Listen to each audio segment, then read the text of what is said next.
Gusto ko lang umakyat kasi para Na-appreciate ko po, na-appreciate ko. ipaalam lang sa inyo na ano ba, merong nakaka-appreciate sa'yo na talaga na totoong tao na wala namang Thank masama you sa po. ginagawa niyo.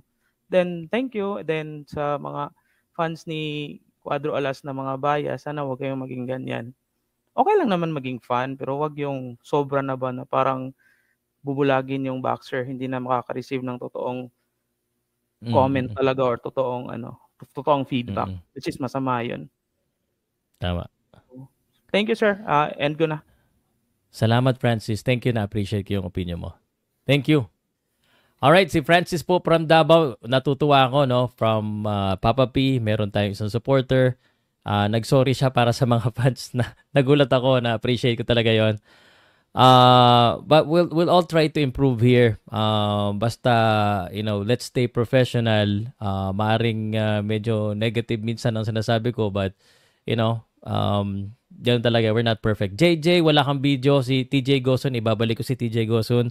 Si Efren, si Oyod, si Wantok, si Pacno, si Ken, si DJ Rio. Nagkakasunod-sunod po. Wala po akong pinipili dito, ha.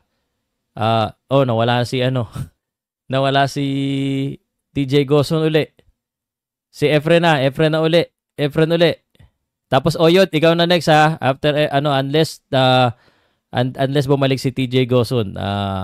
Efren uli. Umikot ka eh. Sir. Yes sir. Rinig nyo ga ako? Rinig po. Ay, kayo po ba ay taga Batangas? Hindi yo. Taga Davao din po ako. Shout out pala sa yung naunang taga Davao din. Taga Davao din. Oo. So, yeah, ay gusto ko lang po sanang i-point out yung mga comment ng mga fan ni Casimero, no.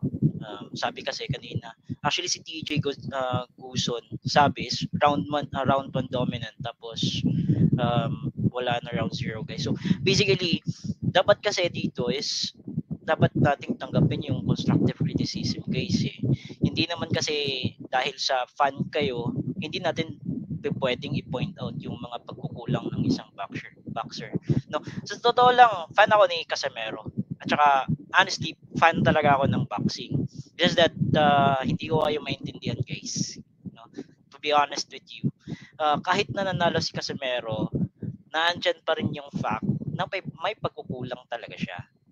And with regards doon sa mga previous na nasabi ni Sir Pao, no, naandun yung fact eh. So nasabi niya yon dahil sa may nakitang pagkukulang.